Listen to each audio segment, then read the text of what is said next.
Welcome. I'm Hannah Rickia from livingjoyfully.ca, and today I'm here with Christina Kauffman. Hi, Christina. Hi. Hey. I have really enjoyed learning a bit more about you and your family in the network over the last few months. So I'm really excited to dive in and learn more about your unschooling experience to this point. So to get us started, can you share with us a bit about you and your family and what is everybody interested in right now? Yeah, thank you so much for having me. I've been so looking forward to this call. So we are a family of five. We live in the Pacific Northwest. It's my partner, Michael, and I, and we have three kids. We have Finnegan, who is 8, Reese, who is 6, and Bowen is 3. And let's see, Finnegan is really into computer games, and he loves watching gamers play on YouTube. When he's not doing those things, he's making up his own games for he and his brother to play. They call them mind games right now. Mm-hmm. And they use props and stuff, but it's usually just in their imaginations. It's really fun to watch. He also likes making computer games. He'll go through phases of that. So he and his dad are making something on Scratch right now. And it's been interesting watching how long the games are getting. Like every time they sit down and make one, like this one's been multiple evenings now. So it'll be interesting to see what they come up with. He's also just so funny. He loves laughing, and we just get so much joy from just watching him watch something entertaining. Like he just falls out of his chair on the daily, and it's just so funny. So that's Finn. And Reese, he loves being with his big brother. He loves being with his little brother too, but his big brother is his first BFF. And so they do a lot of the same things together. He is really into whatever Finn's into. He has started branching out and started playing some of his own tablet games, but they still play side to side when they're together.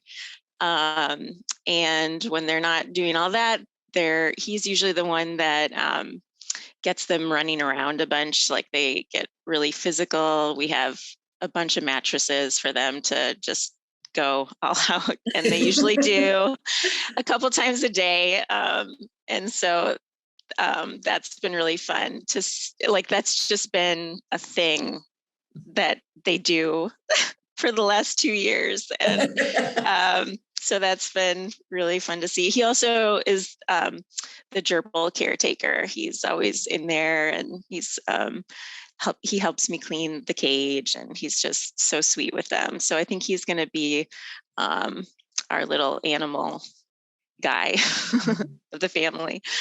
And then there's Bowen. He loves playing with all the toys, like anything. Actually, not toys, just anything. He'll just, whatever he gets his hands on, he's just so immersed in his play. And he does love cars and trucks, though. Usually it's something with wheels.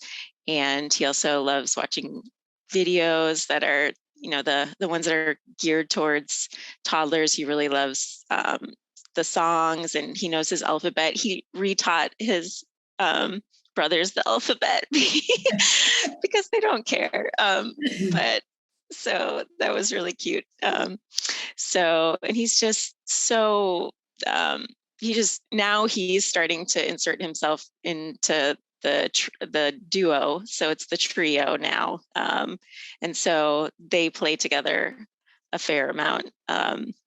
So yeah, that's the boys. And Michael, he works at a tech company. He does the business side for them, and he works from home. He just really enjoys friends and family. And so this has been a hard time for that, but he does his best. Like he'll just call friends up like for 5 or 10 minute conversations here or there. And I'm always inspired by that because I usually need to,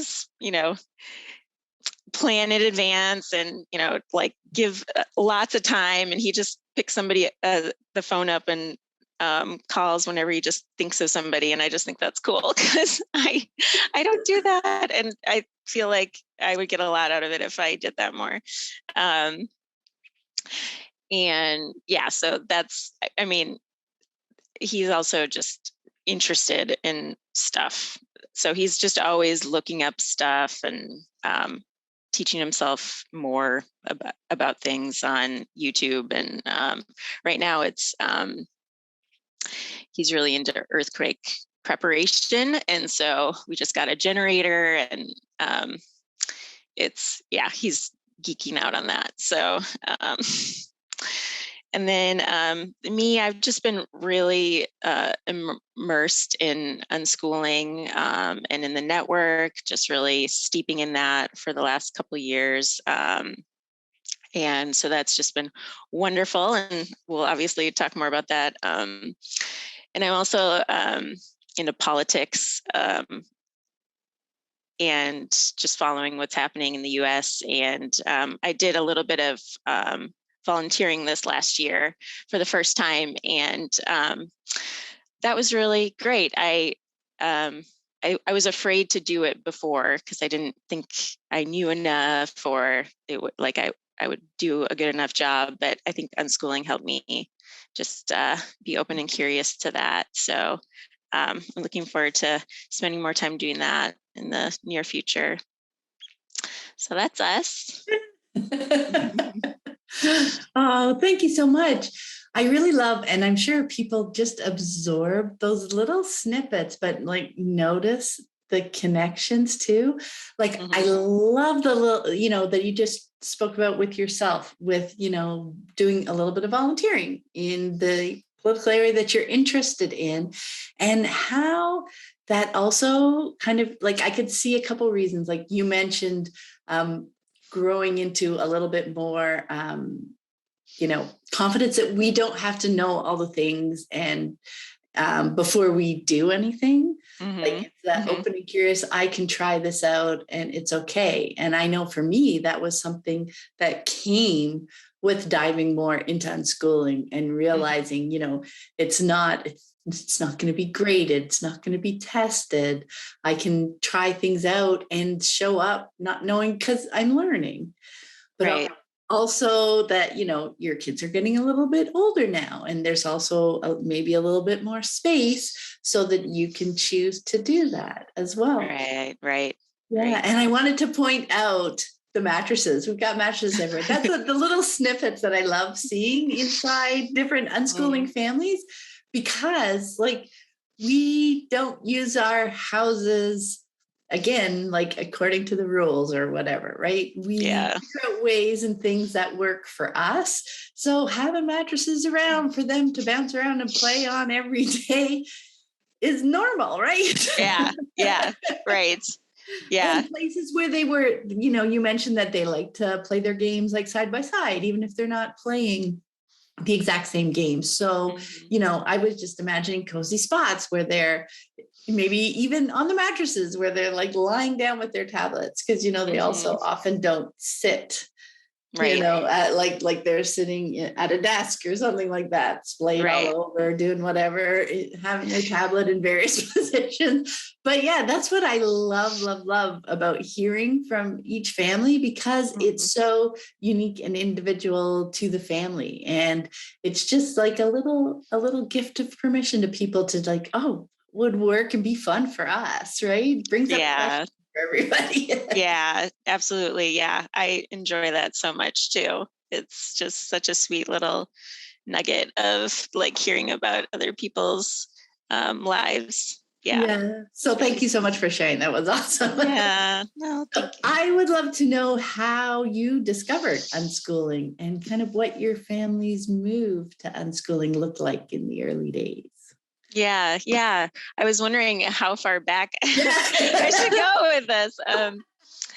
So, um, my husband and I, we saw uh, the TED Talk "How Schools Kill Creativity" by Sir Ken Robinson, Mhm. and this was before we had kids. I don't know if I mentioned that, and I remember both of us being like, "Yeah, well, that makes sense. That was true for both of us."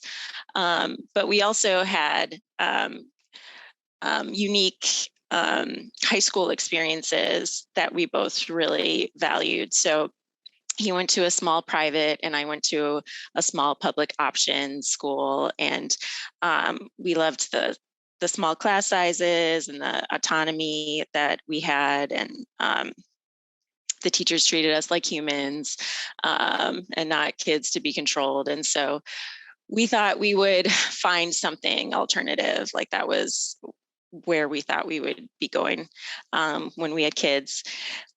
So when we had Finn, I started looking around when he was in preschool or preschool age for something. And I was really set on the whole idea of the socialization piece for his age, because that's what I read and that's what like everybody around me was doing.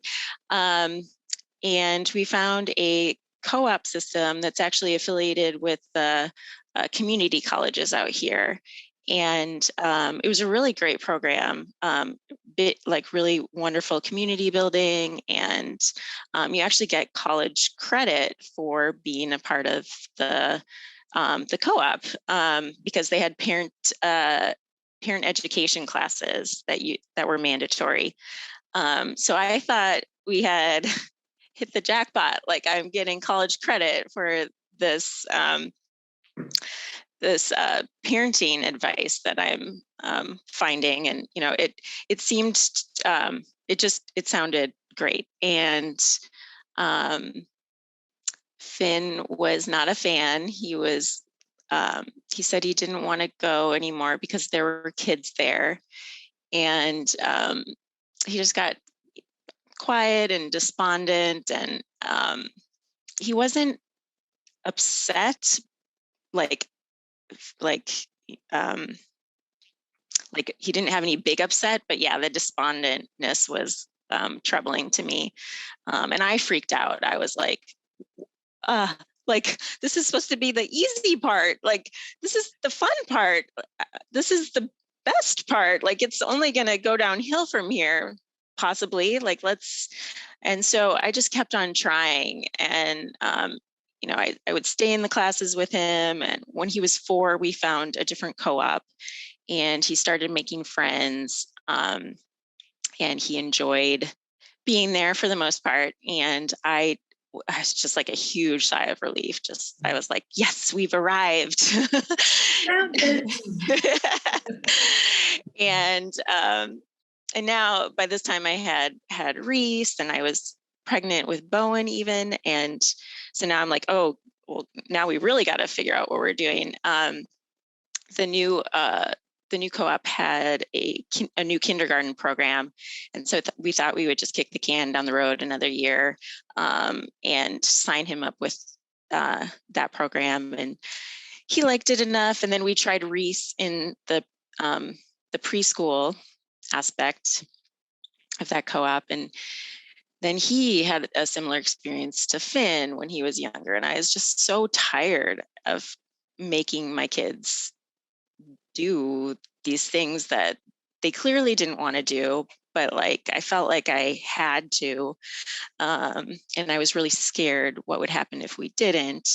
So that year I really started thinking about homeschooling. I didn't think I could do it at the time, but I just slowly over time I found like gentle homeschooling curriculum and blogs, and I found classes even that I was taking online during that year. And somehow I slowly moved um, towards even giving unschooling a listen.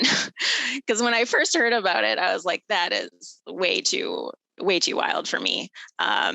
I thought I really needed structure for our kids because that was something I thought I was terrible at. And so where were they going to get it from? Like, not me, like it had to come from somewhere. So, but then, yes, I just slowly started being open to it. And I'm not even sure how I found your podcast, but it was like probably the first listen where it just went into my heart space. It just like, I couldn't deny it. It just like, I just felt a huge sigh of relief. Like, oh, there are people out there that love their lives with their kids. That's amazing.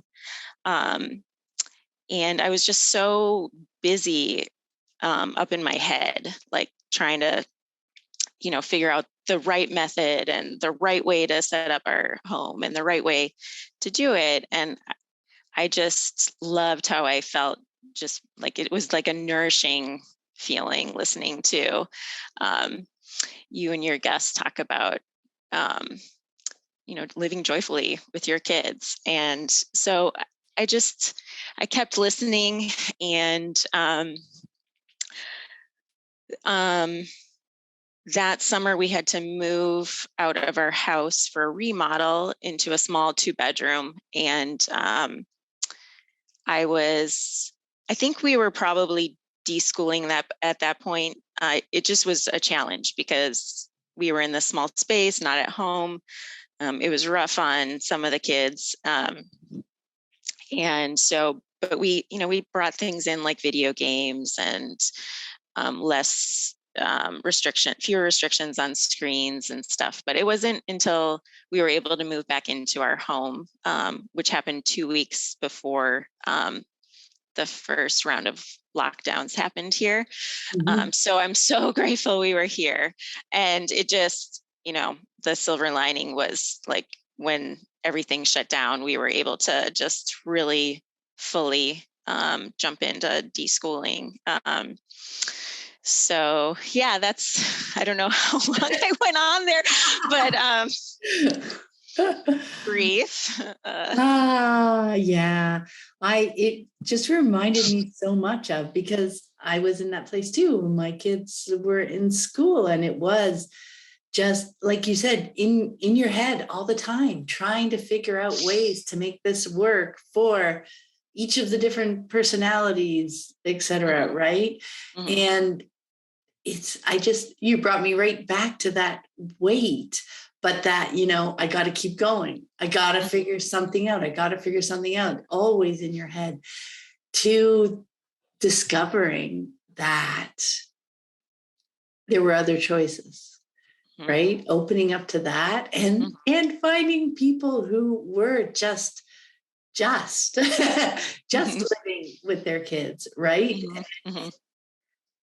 I completely remember that. It's just, it was so fun to think about, right? And to imagine. It's like, wow, like that's even a possibility to walk towards.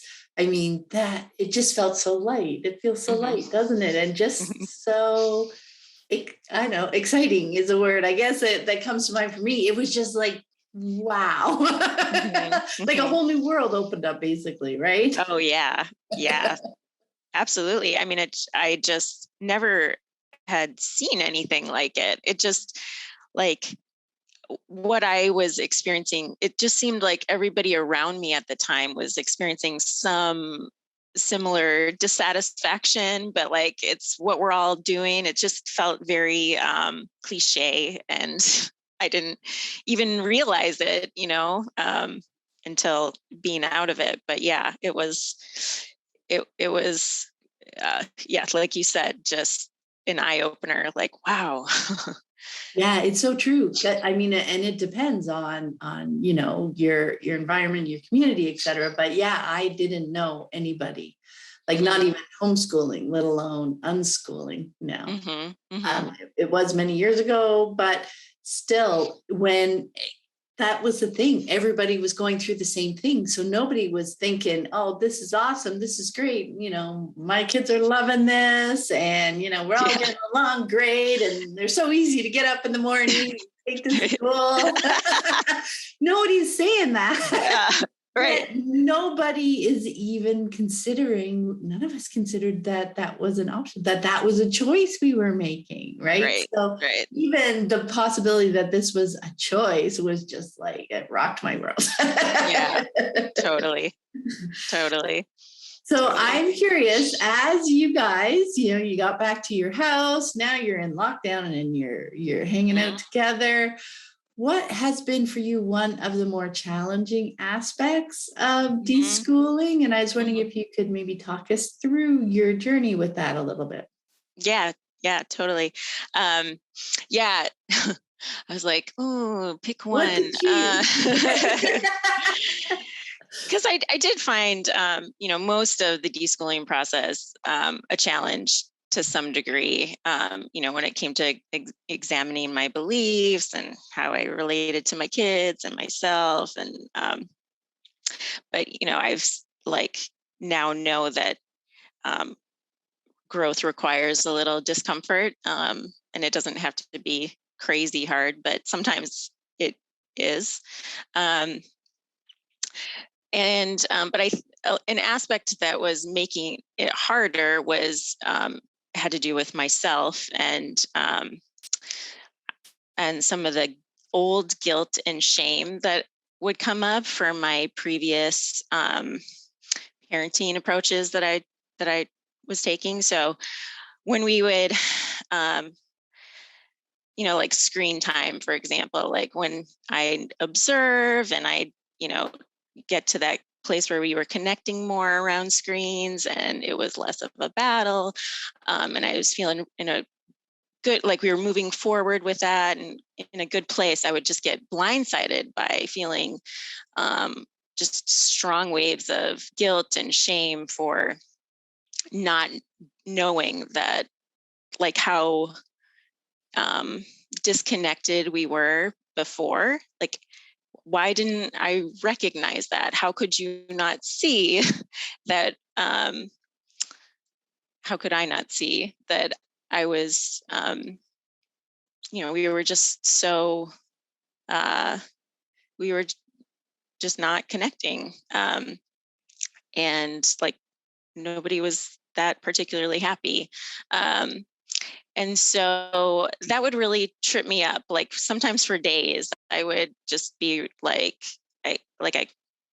which caused me to disconnect even more. And it was just a cycle that it just kept coming up. And I had heard the saying, people do their best in the moment. And I just couldn't let that in. It just didn't feel true to me. Um, and I remember the time I heard it, my doctor said it to me. And I just remember it landing differently. I was like, oh, if she thinks I did my best, maybe there's something to that. So I started going back in my mind and to myself back when I was a young parent, and like putting myself in my shoes and just looking around, seeing what my values were then, what my experiences were at the time, what was I reading, what was I focused on, and um, just getting a sense for, yeah, really just getting into where I was at the moment. And I slowly started to believe that, yeah, I actually did do my best. Um, we all were. My husband was, I was like, um, and that slowly helped me just let go of some of that guilt and that shame and have some self-compassion and forgiving myself for just, yeah, just not knowing. Um, and I think that really helped free up some energy for being present with my kids and, not like allowing the energy to, move through those full cycles of connection instead of pulling myself out of it to berate myself. And I still feel guilt and I still feel shame, but it's like more in the moment, and I can address it, and it's more fluid. It's not so like slimy or sticky feeling.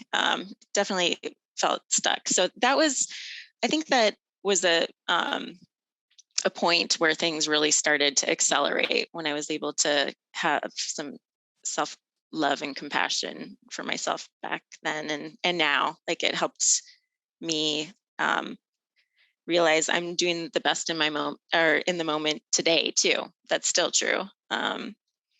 So that was something that came up. Wow. Yeah. Thank you so much for sharing that. I love how you describe like going back to those moments, because, I'm going to jump all over pieces because there's so much in there. Because yes, and how now you can move a little bit more quickly, because so often these things, it's not like a one and done thing. I'm going to do the work and then it's never going to bother, or it's never going to come up for me again. Like, that is not my experience either.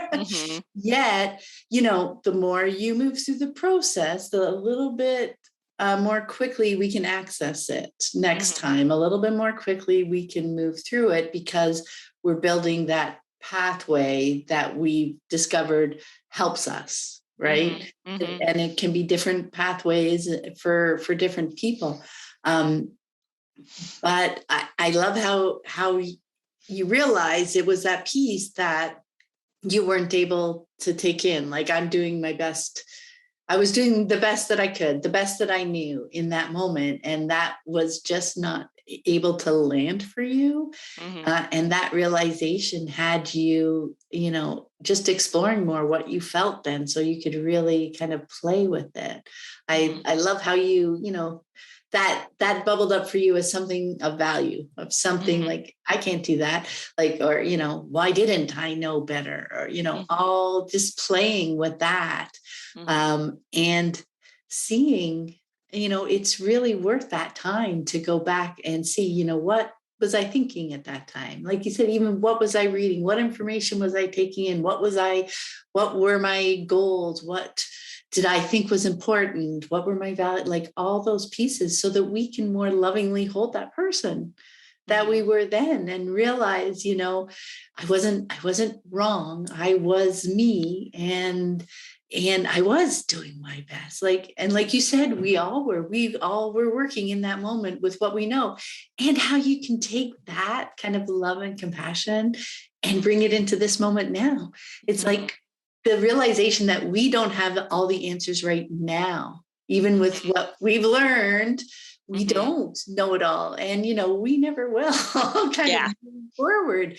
Right. And how we can, I don't know, like it really, it opens up the present moment, doesn't it? When it doesn't even have the weight that I have the answer now. I have the right way now. But we can be just more open and curious to where everybody's sitting right now, and that we can choose something that seems to work for us. And it doesn't need to be labeled the best, and it doesn't need to be the way we do it next week or next month when it comes up again. So yeah, that is just so much rich work. I'm glad you picked that. Oh, thank you. Yeah. And like you said, I really think it, preparing for this conversation, I think, it really hit home that, it's actually just about the process. It's not that we never not go through these challenges again. It's just about how we process. And I was thinking, like, I actually went through a couple rounds of like the old guilt that I described. Like, I remember there was like a flare up I had this summer where I was like, oh, I thought I took care of that. But it just kind of feels like layers of an onion, like, right? It's just like the work doesn't end, but it's when you've had a couple rounds under your belt, it doesn't feel like, oh God, more work. It's like, yes, this is what presence and being in the moment is. This is it. Right. And so, and you don't actually get excited, or at least, I mean, I don't go, yeah, hey, but I sure. also, it's like, ooh, there's like, Yeah.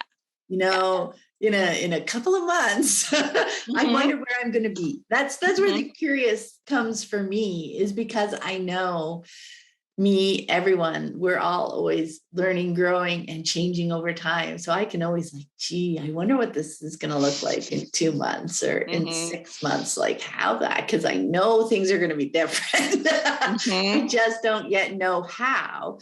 Yeah. But that's what is also motivating to kind of, I found another layer. Let's do the work to get in there, because that's what's going to help things change, or I start to feel more stagnant, right? And stagnant as in, if I don't work on that layer, I'm going to just keep bumping up against it. Like, maybe I can put it down, but 3 or 4 weeks later, something else comes up that is also rubbing at that same layer. And eventually it's like, yeah, okay, I get it. Yeah. That's exactly right. Yeah. So taking a look, I'm also curious to know what has surprised you most about your journey so far. What's been I think it's kind of, it's just a continuation of what you were just saying is, I think it's been how much I wasn't being myself before unschooling. I was playing the role of what I thought a good mom should be. And although, of course, I love my kids and, I wanted that connection, I was thinking those things would come within, giving them enriching experiences and having strong boundaries and setting good examples. But it's the other way around, like focusing on what you actually want to focus on.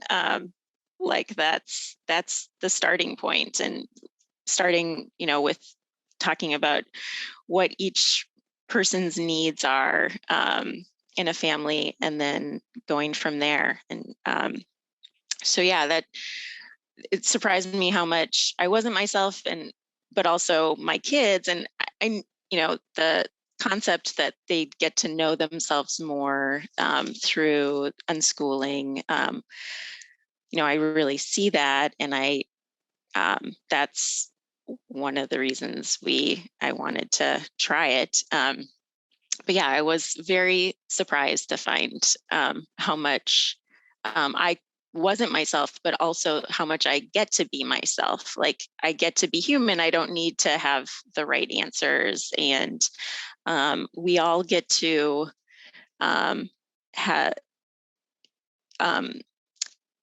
say, what our needs are at in the moment. And we all try to make it work with where we're at in any given day.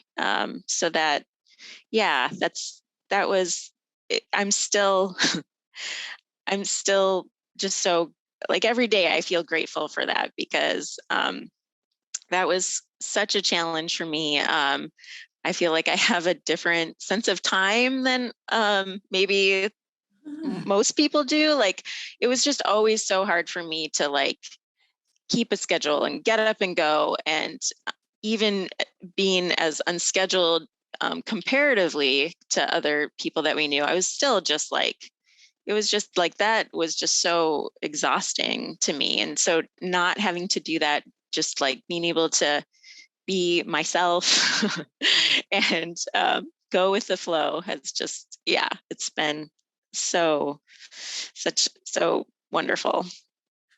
And you're so right that it is so surprising to realize how much we weren't being ourselves when we were, like you said, playing that role. Like that takes me right back to when you were talking about being in your head so much, like trying to make things work, because that's what we were supposed to be doing. Like we had this vision of the person that we should be, like, as a parent, this is what the parent's role is. And it is about, helping our kids become the role of child that we have the vision in our heads or in society's heads, and that our job is to help our kids meet that, and to realize that that was a framework or a role that we were choosing to play. I had to do so much to actually like peel back those layers to find out who I was. Oh, like I get to choose that piece. I don't have to do it because I'm supposed to do it. Like I know all the things I'm supposed to do, right? Right. And that doesn't mean, like, that's when we talk about layers, it doesn't mean, oh, I'm supposed to do that. I don't have to do that, so I'm not going to do that. It's not like yes, no, black, white, because it's taking that next step to work through the layer and to realize, well, why would I choose? Like, okay, I know I'm supposed to do that. So why is it that I'm supposed to do that? What are the reasons? Like, because so often we're just told, because you're supposed to, because I have to, from our parents, because I told you to, we learn that. But often we don't really get the why behind that. Right? Because it's just, this is what you do, this is what you don't do, follow the rules, right? But to understand that why, and then to bring ourselves to it, there were times definitely when there were things that I was supposed to do that I'm like, oh, I don't know if I really want to. And then I would dig in and I would realize, oh, like there's a reason why I would like to show up that way. I would like to do that thing. So I end up doing it. And it's funny because there was another layer for me in that, okay, I'm showing up, I'm doing the thing. And everybody else there is like, she's doing that because she's supposed to do it. And yet I'm like, no, I have all these reasons why I know I want to do it.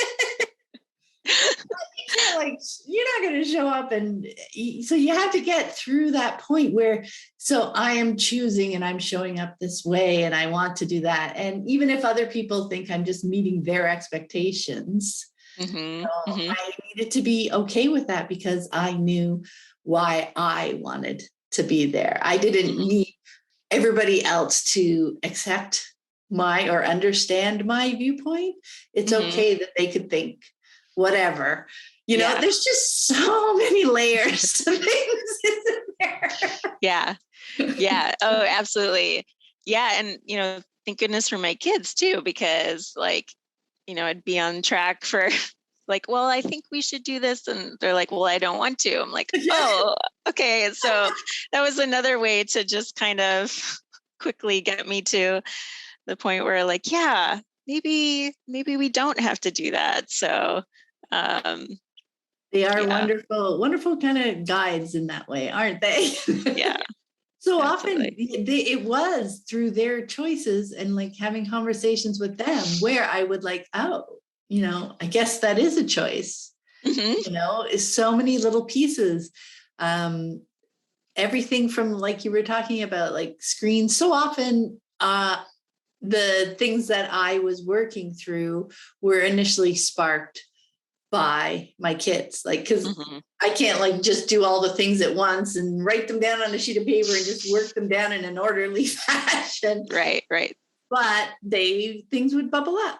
And so, okay, so this is the thing I'm going to be working on right now, because this is the rub for us right now. This is uncomfortable for somebody. So I'm going to dive in and see what I really think, see who I really want to be around that thing. Right? They are just fascinating little creatures, aren't they? Yeah. It's so beautiful. Yeah. They're one because they can be so much in the moment, right? with all its emotions or with whatever is going on. Mm-hmm. And when they have that space, they really are so capable, aren't Mm-hmm. they, Yeah. of saying, what it is they want, saying what it Yeah. is they need, right? It's like, yeah, and not, when we haven't, said no or said, my answer is the right answer, they Mm-hmm. can really get in there and try and figure things out, can't they? Yeah. Yeah. I mean, they make a compelling case with their whole being and their body language. Yeah. They're just like, yeah, this is actually what I want to be doing. And I'm like, I can see that. Let's make that happen. So, yeah, Yeah. And it's inspiring too. It's like, it ooh, is. what do I love that much? What do I want to do that much? Right. It really, they show us living fully, Mm-hmm. as in, just in there and really doing the things that they're choosing and that they want to do, and just seeing where they lead us. Yeah.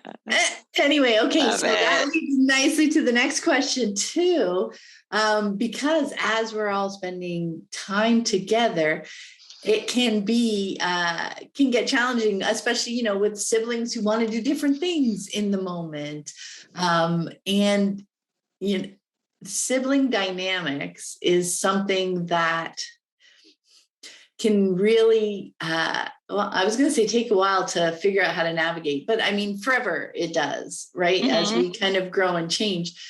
But that the transition, moving from, the kind of power over, I know best, you guys do what you're told, to this more open, we're going to work together. I see your needs. We're, going to take all our needs into consideration and figure out a way to move forward through this. That adds yet another layer to the whole sibling dynamic. So I was hoping you could share a bit about your journey through that so far. Yeah. I mean, it was quite challenging, and I brought it up in part because I think that it was probably like most of the deschooling I did was around this, because my kids are, they and they choose to be together all the time. And that was something I even had to work through. Like, can you guys please just like go to your own rooms for just like a minute even? And they're like, no.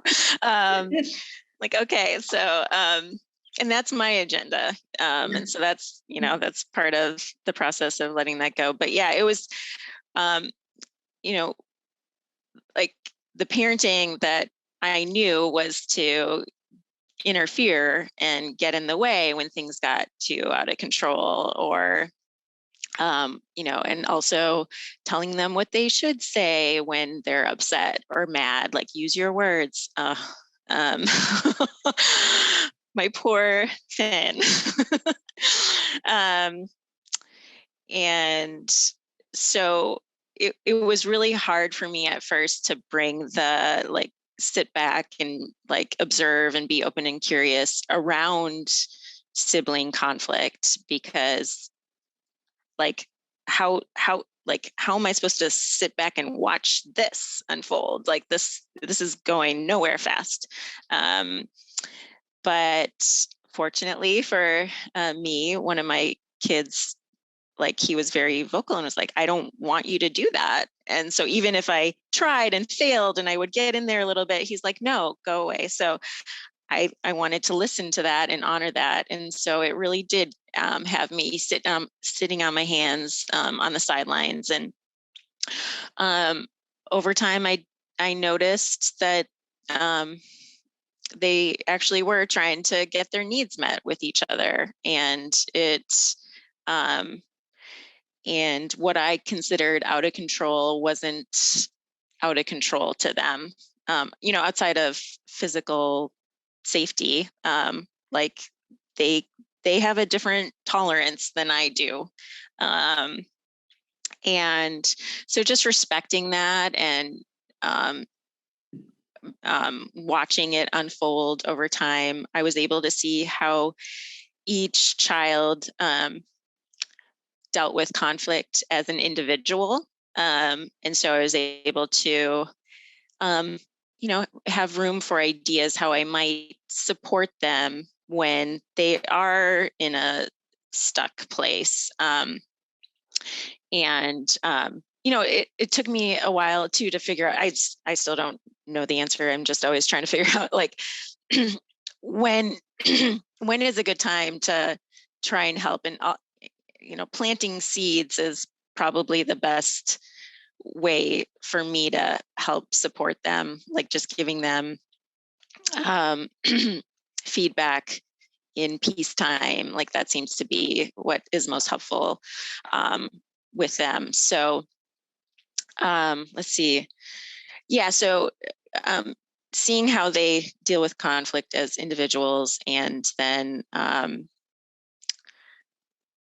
like just that they are individuals. Sorry, I kind of lost my train of thought, but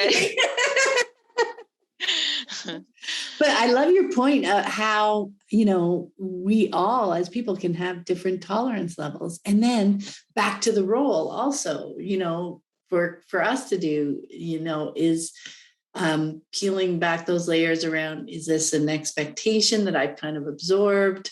Maybe it's because they're really loud or whatever it is, or one person seems to be getting their way more than the other, like the whole idea of fairness. That was something for me, like when there was a conflict around something, my mind would completely and quickly go to, well, what's the fair solution to this conflict, right? Right. And when I was able to step back a little bit and not impose that on them, then I would see, they may move forward with something that didn't seem fair to me. But after a few times and a few like conversations in those peace times, oh, were you happy with how that worked out? The realization that what looked fair to me didn't necessarily have to be what looked fair to them. Like if they were both comfortable with whatever it is that they chose moving forward, like that's cool. And the planting seeds bits and having the conversations at other times, if there's something that we notice or a question, something that we're curious about, or we just want to give them an opening or an opportunity to share their thoughts or feelings about how it worked out, which, they may or may not be interested in doing. But yeah, it's a totally different thing in the conflict. Those aren't kind of questions and conversations you're going to have in it. Those are more of the processing stuff at other times, so that maybe they've got a little something new to bring with them next time, right? But yeah, so much was about that fairness piece, that process piece, like that I needed to know or tell them that there's a right way to move through it. Again, the physical piece, of course, you're going to, step in and not injure, stop injuries, etc. But again, that's also a conversation to have with them. Like you said, Finn was saying, yeah, no, don't. And if, as you were saying, like they just don't want to separate, they want to be together. So finding ways for them to help them find ways that they can both move through it in ways that they want to, and that they're reasonably, not that they're comfortable in the moment of conflict, but are comfortable for them to live with and process with, and to see where they got to, at the end of that particular round. There is so much learning that happens, and just so much learning about themselves too. Yeah. Finn knew, like, no, this is getting in the way when you're stepping in and telling us what to do. There is so much learning, even like in a conflict, it can feel like, nobody's learning anything, but they're processing it. When they figure out a path, then they're, figuring out how they felt about that. And they are gaining experience, learning a little bit more, and bringing that with them into the next time and the next time. So it's not like a one and done. I'm going to teach you how to move through conflict. Right. It's going to be this way. Right. It's ever evolving exploration of it. Right. Does that make sense? Right. Yeah. Oh, absolutely. Absolutely. Yeah. I think that I've seen that over time too, where like dropping my expectations and just being with wherever they are in the moment, and supporting them where they are in that moment. And I've seen them now be able to move through. They do respond differently now. I have one child that was like, he would scream and throw things when he was upset. And for the longest time, I was removing him because I didn't want him to hurt other people. And that was making it worse. So when I realized that was making it worse, we switched it up where everybody else would leave the room so he could, be safe, and or we could be safe. Well, he too. I think there was a big piece around feeling judged and like he was wrong when I was like moving him away. And he just needed to not be interrupted.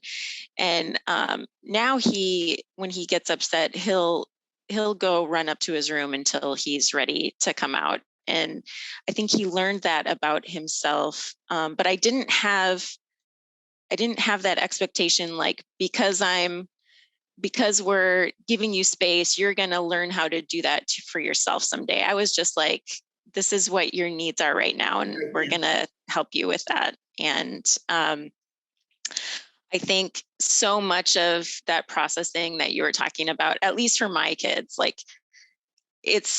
I don't see it happening. And then one day they have a conversation that sounds like two adults talking about their feelings to each other. And I'm like, wow, okay, this is working.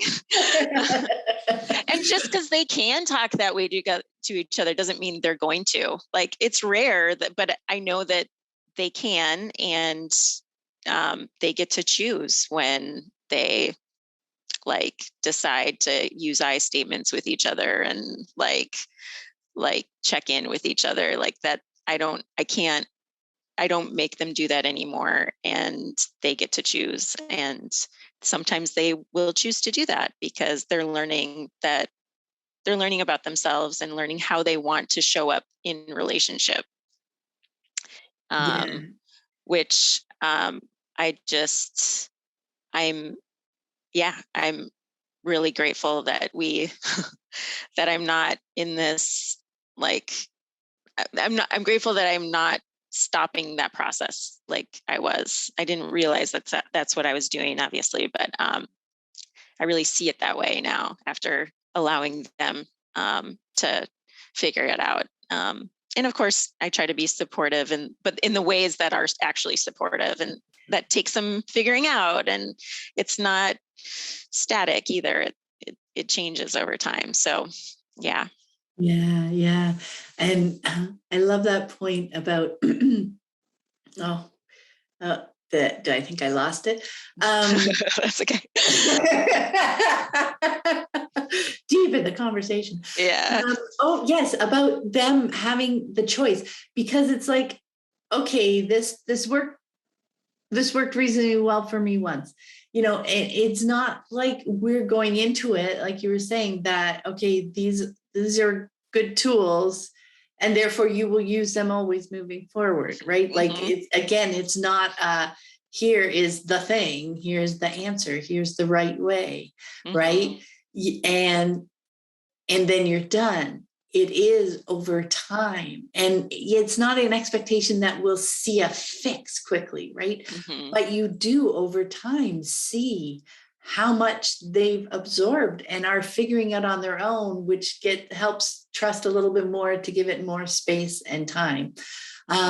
Because like when they're choosing different things at different times, and I'm going to use, they choose I statements, or not. Mm-hmm.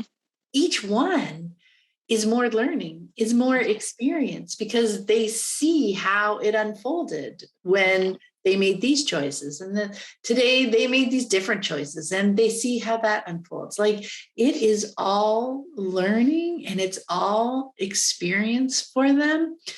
And yeah, we can't say, have a conversation about, how are you going to move through conflicts, moving forward. And now you've learned. Mm-hmm. But to see it over time, it's so much richer. That's what I'm trying to get to. The Yeah. learning when they are having a wide variety of experiences and putting this web together of ways that they're of possible ways to move through conflicts. When they have that richer experience, Mm-hmm. we see them in action over time, Mm-hmm. making these very interesting choices and really putting together, like you're saying, being able to express their emotions. Like, so maybe sometimes they're not choosing to express them, but we know that they are observing them, that they're noticing those pieces about themselves. Mm-hmm. And it's even in conflict, it is really interesting to see how capable and how self-aware the Mm-hmm. kids, because those are not things we give kids credit for, right? Sure. Absolutely. Absolutely. Yeah. And it really helps me too when I like putting myself in their shoes when like one of them recently, when one of them was feeling, it appeared like he was he was bothering his brother in the backseat, and like it wasn't clear what was going on with him. And I just put myself there for a minute, and I was like, when I'm feeling embarrassed, like I don't like to talk about it. Like I like to be I just like to sit back and, like think, or, that's, or like move away for a while. Like, or if I'm irritated, like I don't want to sit there and talk to somebody about why I'm irritated. Like I need a minute. And so I think those, like being able to do that, um, is also been like really helpful to just get that constant reminder that like where they're coming from, but also it teaches me about thinking about my feelings, because I don't think about my feelings often, but I feel like I learn a lot when I do. And so it's like, yeah, I mean, I'm learning a lot just by allowing them to have their relationship, and um, allowing them to explore for themselves. Like it's inspiring to me too. So It really is, isn't it? And mhm. and it's so interesting too to recognize how often we have expectations of kids that we don't have of adults, So if an adult is irritated, and wants some space, they can take some space. Yet with a child, so often we're like, what's bothering you? Why are you irritated? How can we fix this? We're rather Yeah. relentless sometimes. Yeah, totally. So yeah, that yet another layer, but it is fascinating when we think of it in that dynamic. Hmm. It is, like you said, very inspiring, for us to be thinking about it and to realize how differently, how much more expectation we put on a child, because we're supposed to be teaching them to be these ideal, adults, right? And Right. there's, again, so many layers in that, in Mhm. just so it weaves into so many different aspects of our life. So it's very interesting to find Yeah. yet another one, isn't it? Yeah, totally. Oh, I love that. Yeah.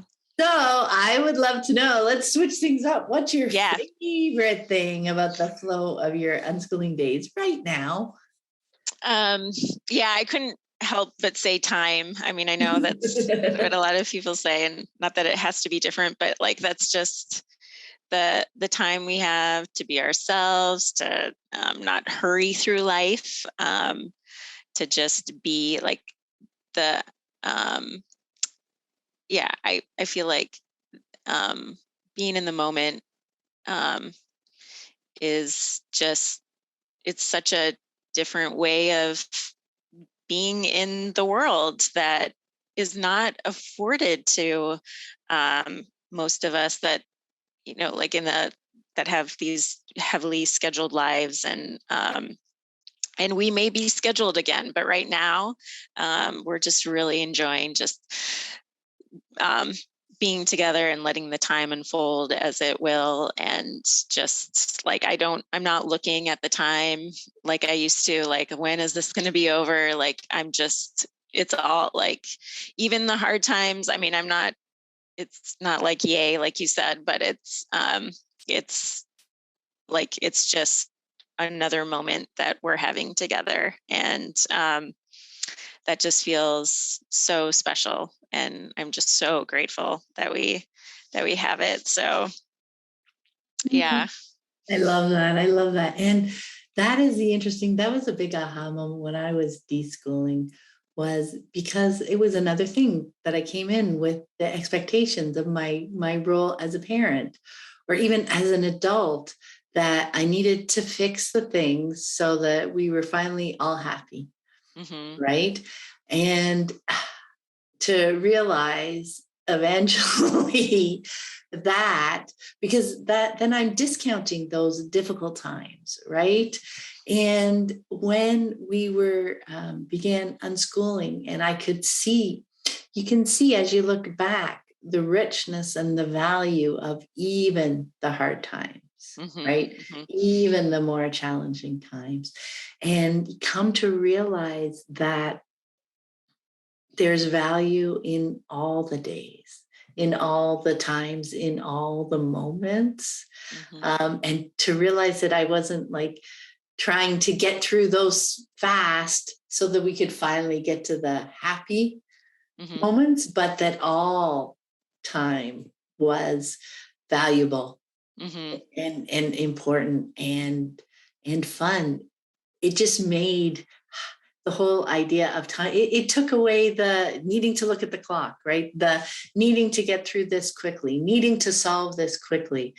And I think that's why so many of us end up talking about time as one of our favorite things, because we really didn't envision how valuable all the moments were going to be, right? Even all the little ones too, right?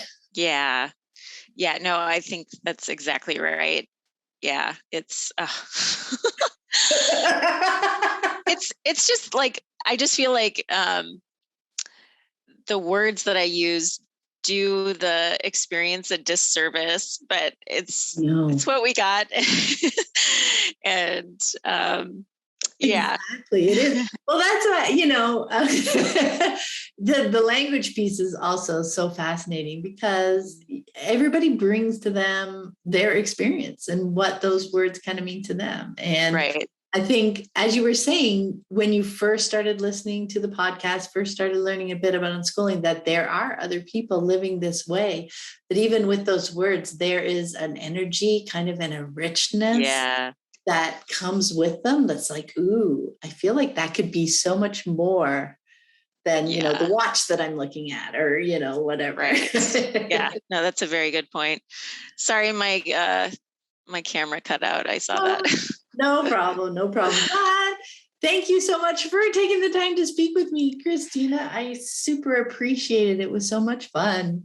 It was so great. Thank you so much for all the work you do, Pam. You have just been an inspiring light for so many of us. And thank you for creating the network as well. Like, it's really transformed me and my family. And I know that many feel the same way. So I just wanted to give an extra thanks there. It's just, your work has just been amazing for the unschooling community. So thank you so much. Thank you so much. That was lovely. Yeah. Thank you. And yay, this was fun. Yay. Oh, go ahead. Before we go, where can people connect with you online? Just email. We can put it in the notes. Is that cool? Yeah. No problem at all. People can get in touch with me, and I'd be happy to hook people up if they would like to chat with you further. Thank you so much again, Christine, and have a lovely day. Thank you. You too. Bye, Pam. Bye.